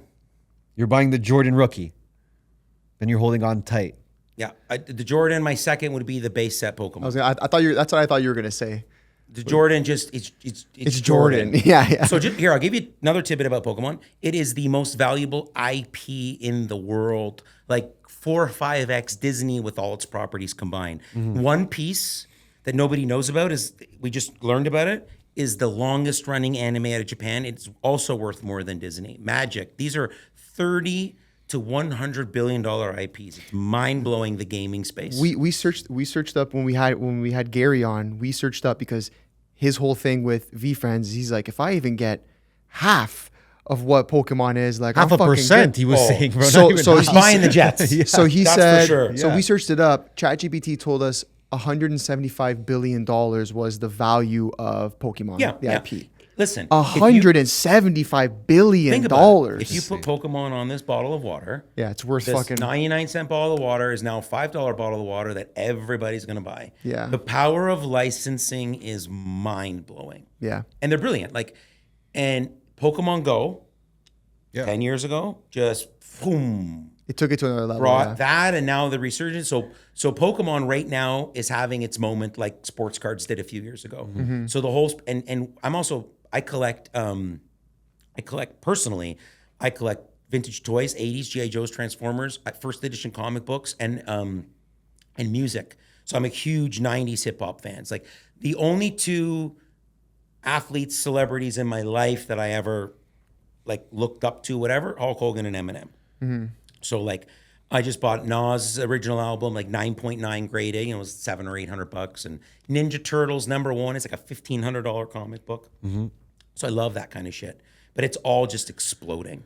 So give me, in your opinion, the top 5 sports cards to have right now. Like if money wasn't an object. Yeah. Money wasn't an Oh, option. I mean, so vintage is everything right now. Like it's just, there's less and less and less of it. But I mean, yeah, like it's funny. I just did a top 25 grails, but how about I give it to you instead? I'll give you what I would do per sport. I'll give you 5 sports. Beautiful. So hockey, I'm going to take the Gretzky. Basketball, I'm going to take the Jordan. Soccer, I'm going to take Messi over Ronaldo because listen, guys, Wow. we're from Toronto. So Ronaldo is extra because of all the Mediterraneans here. Globally, Messi is so much bigger, I think. It's like No, we're gonna have to have a whole. I go through this all the time. And I should have known you guys would be huge. Hold on. Whoa. You know, for example, that the like Ronaldo collectibles are way more expensive than Messi. You know that though. I feel like the demand for Ronaldo Yeah. is much greater. Yes. But I'm telling you, at the top of for some reason, Yeah. and I might be wrong. I have this conversation often because I usually get destroyed when I say that. Yeah. I just find at the top end, Yeah. Messi just garners a little bit more. So if you Google like the best Messi rookie versus the best Ronaldo rookie, it might also have to do with like where they played at that time, where those cards came out. Like Pele's rookie is like some mini sticker from Brazil, 50 or 6 from the 50s, like a 10 if it ever came up would be millions and millions of dollars. For sure. So and Ronaldo's a little bit younger. No, he's older. Or is he? No, sorry, he's a years- little bit older. I think So 3 years. the world, listen, the World Cup is a game changer For I sure, think, for from sure. a That value. makes sense, yeah. But Sure. I will preface, when I say that in Canada, I get rocked. When I say it anywhere else, people will tend to agree. Yeah. And then baseball, the 52 mantle for sure. And then football would be Tom Brady cracked ice rookie ticket. It's gotta be. Tom Brady's the Brady. best. He's involved in this space. He's partnered with some great guys. A guy I know, Chris and Ed, very well, and they have a store called Card Vault by Tom Brady, and they just opened their 8th location in the Hamptons. They're all throughout the Eastern Seaboard, and I think they're going to do a store a year from now through next year. So again, that's what you're starting to see too, like in the space really just exploding. It's so Okay, I got one more for you then. love it. 5 cards that someone should buy if they're just starting their collection. Okay, so I never give advice on what to buy or where to spend your money, but I'll give this analogy. When you're looking at this space, remember first and foremost, it is a hobby first. Yeah. When you're opening a box of cards, you might hit an auto. That box is 300. You might make 1,000. You might make $50. Chasing rookies is like chasing penny stocks. Football is crazy. Bo Nix starts a game, he goes 2-0. Starts a couple games, he goes 2-0. His market's up 50%. Last year, we sold a 2 of gold. The week before his concussion, we got something like 10,000 US for this card. We set a comp new record for the card. The next week, concussed again, the card's worth $3,000. Wow. Just like So that. when you're investing your money, if you're looking at it from an investment perspective, lots of people making lots of money because they take the gamification out. We're just zoning in on a few players. Rookies, penny stocks, GOATs like ETFs. Buy Brady rookies, whether you can afford the $500 Brady or the $500,000, the index doesn't change.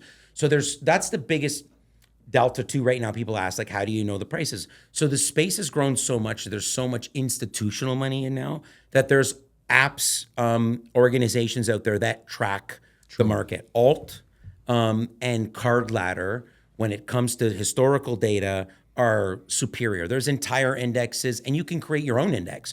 So you'll see guys on Facebook who are like, look at my Pokémon collection in the last year. It's up 300%. It has become a full-on asset class. So just think about it as you would investing into Crypto?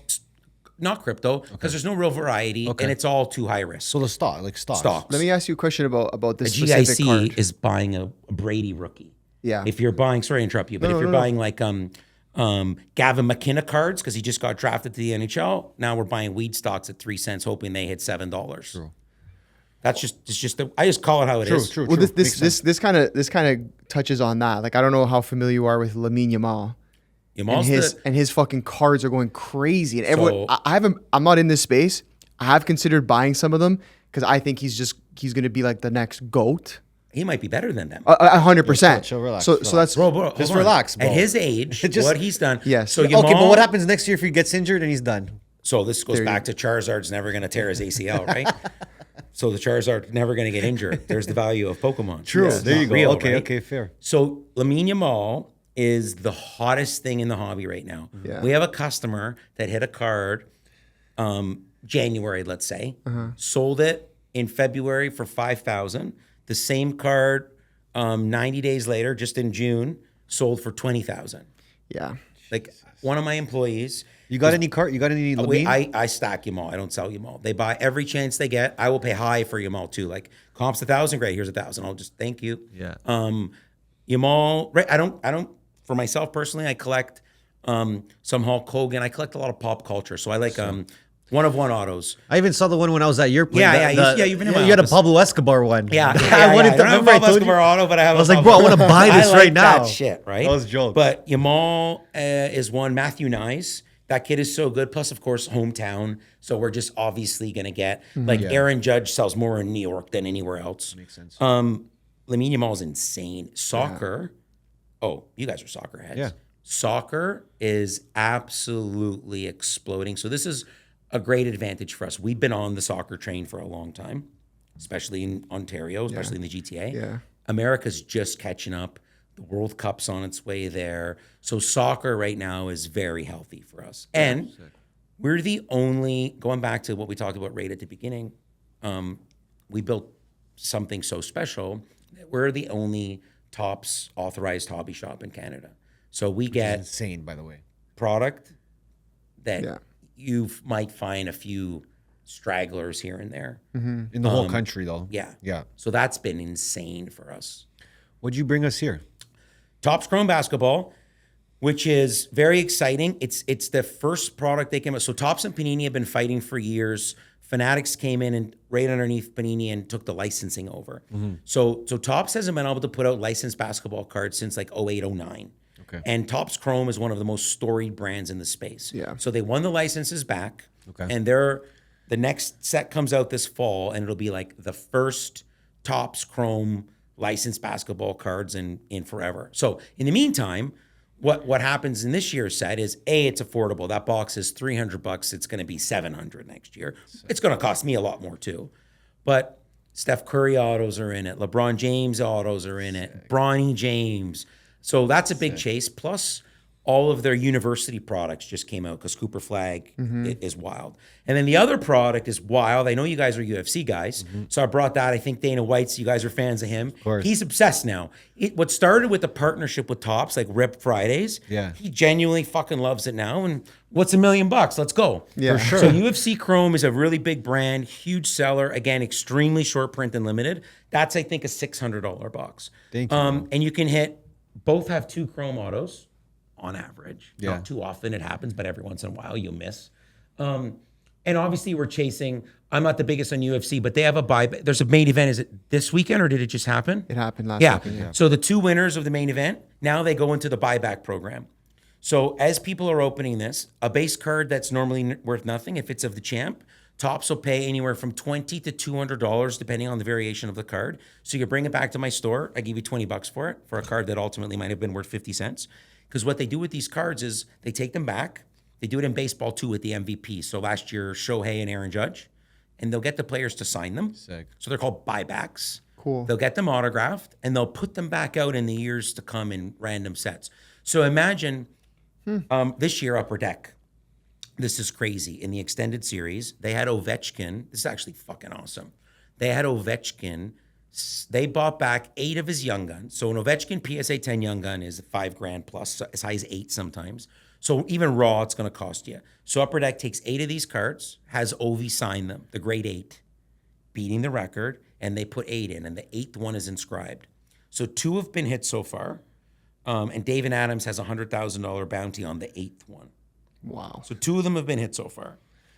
I wanted to try to buy them all. I missed the first one. I fell asleep in the auction. I missed out by $700. You sleep? Come on. I don't sleep too often. I was so upset. Too much kush that day. Well, I appreciate you I bringing bought the them. second one. It was amazing. Me and Anthony can have some fun. We're gonna do a Yeah, reel. yeah, yeah. We're gonna do some content. We're gonna do a I'm reel gonna leave after you. we Yeah, open it yeah. up. We're not gonna interrupt them now. You're gonna do it. Please hit me. I want to watch. Like it'll Yeah. just be fun watching you guys. Not even know like What when the you fuck know we're enough. doing, yeah. Like you guys will know if you hit the right UFC guy. Yeah. And like fuck, listen. If you hit a Steph Curry, LeBron James, a big auto, like your the rookies won't be licensed. Yeah. So oh wait, this is how they fuck Panini. So you can hit Wemby autos, but they won't have a San Antonio logo. But in Panini, there's no Wemby logo, Wemby autos. So the Wemby logo man doesn't have an autograph. Oh my 'Cause God. They signed him. They stole LeBron back from Upper Deck. So you're chasing, you'll know right away. Yeah, we'll know. We'll know. And they're just fun anyway. And the cool thing about this is Topps Chrome is just legendary set. There's a few brands, like you asked me the most overrated, like Topps Chrome And then Upper Deck has some really like legacy brands, Skybox and Fleer. Marvel Top Fanatics is on a tear. So Fanatics won the Marvel license back. They just came out with, you saw V-Friends Chrome and Marvel Chrome. These boxes like tripled overnight because the Chrome is just crazy. Yeah. But what Upper Deck did was they signed a license with DC, and DC is starting a little comeback right now. Yeah. You're getting DC cards proper for the first time in like 25 plus years. So they're going to come up metal, like Batman PMGs are going to just be fucking That's crazy. going to go crazy. Precious Metal Gems is like one of the most storied. So Upper Deck is the longest serving. Well, no, Topps is the longest serving, but through the last few decades of shifts in ownership, Upper Deck is still owned by the same family that started it in '89, and they've bought all those iconic brands. And you know, That's so cool. they're more of a traditional brand, very much pumping hobby shops, the brick and mortar, like collectible side of things. And of course, they dominate in hockey. And Topps is very, very, very just mainstream. Yeah. Like Dick's Sporting Goods has a card section now. Wow. Yeah, Topps is exploding. As somebody who was not big in the space, like that's all I see is Topps Chrome. But Topps it's Chrome, Topps Fanatics. Like Fanatics bought Topps. Like 10 years ago, Fanatics, like now go find me a jersey somewhere in the world that they don't own the rights to. Chrome. Yeah, they're doing all the NHL, right? So they have 100 million customers.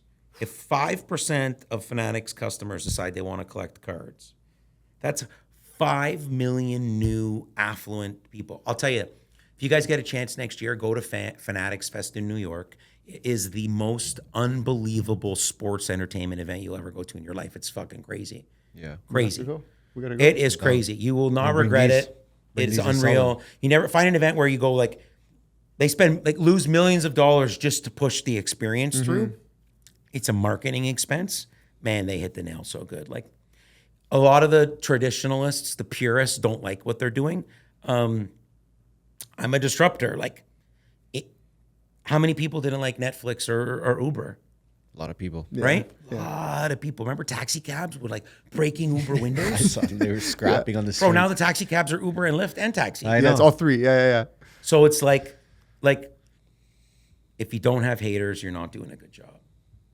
That's an absolute fact. Give him the final question, bro. Give him the famous question. All right, Johnny, listen, first of all, incredible. So much value from a business perspective, your story. It's insane. I can't wait to crack these open. But you know what the podcast is, okay? We're the MBH podcast, Money Buys Happiness.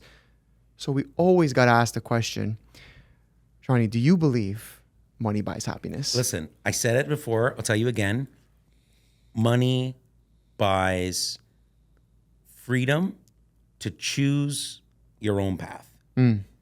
That's for me happiness. So yes, the answer is yes. Not in the traditional sense, but more in the holistic sense. Yeah, 100%. We always say we've got this from 300 people, two-pronged approach. How you make your money and what you do with your money. Yeah. So if you don't mind a shameless plug, that's Please. important to me. In my past life, I raised 7 figures for local charities. I helped bring a residential hospice to Vaughan. One of the things coming out of the pandemic that was super important to me, I mentioned about 6 times in this podcast, my therapist, mental health. So we have a $100,000 commitment to the Mackenzie Health Foundation for mental health. We I laid it out over 5 years, and we'll be halfway there after this year. We have a golf tournament in September. We do a couple of VIP events throughout the year. So that's very, very, very important to me. So yeah, what you do with your money is probably more important than how you make it. That's a fact. Agreed. Johnny, thank you you, so brother. much, man. Thank you This guys was for having me. incredible, This was bro. great. This was One of the awesome. best Saturdays I've had in a long We time. gotta come by the store. Yeah, 100%. I gotta Streaming. see it, bro. Yeah, I gotta see You're gonna it. come.